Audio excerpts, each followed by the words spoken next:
کہ گھر میں جو چوہے ہوتے ہیں، چھچندر ہوتا ہے، گھونس ہوتی ہے، اس کو میں ایک ہی لفظ میں لا لوں گا، انگلش میں روڈنٹس بولتے ہیں ان کو۔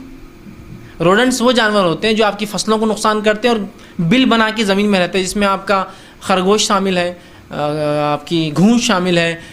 چوہے شامل ہیں، اور بھی جانور مختلف جگہوں پہ الگ الگ قسم کے روڈنٹس ہوتے ہیں جو زمین کے اندر رہتے ہیں، سوراخ کرتے ہیں، فصلوں کو برباد کرتے ہیں، اندر کے اندر جڑیں کھا جاتے ہیں، پھل کو کھا جاتے ہیں، کچھ چیزیں جو اندر اگتی ہے کھا جاتے ہیں، خراب کرتے ہیں۔ تو یاد رکھیے ایسے روڈنٹس کے تعلق سے اگر یہ انسانی آبادیوں میں آ کر انسان کو تکلیف دے رہے ہیں تو ان کو مارنا جائز ہے، لیکن وہی کیسے مارے؟ تو ان کو جو بھی طریقہ ہو سکتا ہے، سوائے آنکھ سے نہیں مار سکتے، وہ جلا کر مارنے کی اجازت نہیں ہے۔ اس کے علاوہ سوائے اس کے کہ مجبور ہو جائے آپ، مجبوری ایک الگ شکل ہوتی ہے، اور آپ بھی جانتے ہیں اور میں بھی جانتا ہوں، مجبوری میں اشد ضرورت میں شریعت حرام کو بھی اس آدمی کے لیے اس وقت کے لیے حلال کر دیتی ہے، بس تھوڑی سہولت کے لیے۔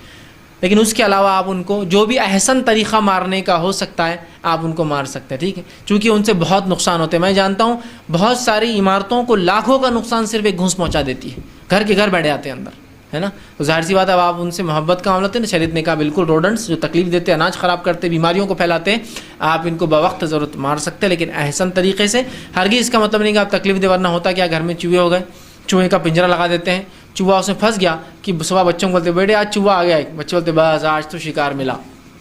پھر چوہے کو اذیت دے دے کے مارتے ہیں بچے، یہ تو کوئی طریقہ نہیں ہے نا۔ چولہا چالو کر دیتے ہیں اور اس کے اوپر اس کو رکھتے ہیں پنجرے کو، اس کی پھر وہ تکلیف سے اچھل رہا اور بچے ہنس رہے ہیں، یہ تو احسان نہیں ہے۔ نہیں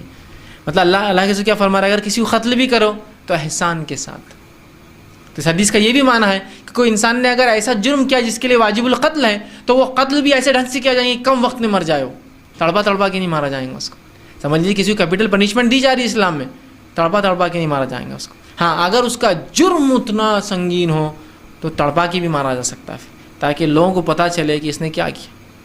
سمجھے، وہ ایک الگ شکل، لیکن عام اعتبار سے احسن سب سے اچھے طریقے سے۔ تو اس کو آپ جو بھی سب سے اچھا طریقہ ڈسپوز کرنے کا ہو سکتا ہے آپ اس کو کر سکتے ہیں، اور جو بھی طریقہ مارنے کا ہو سکتا ہے، صرف آنکھ کا استعمال جو عام بات ہے وہ کسی کے ساتھ بھی نہ ہو، وہ نہ کریں۔ اور اس کے علاوہ جو ہے کوئی بھی ایسی چیز جس سے خود دوسروں کو بھی، جیسا کبھی کیا ہوتا ہے کچھ لوگوں کے پاس کمپلین آئی کہ چوہوں کو مارنے کی دوا ڈالی بچوں نے کھا گئی اٹھا کر،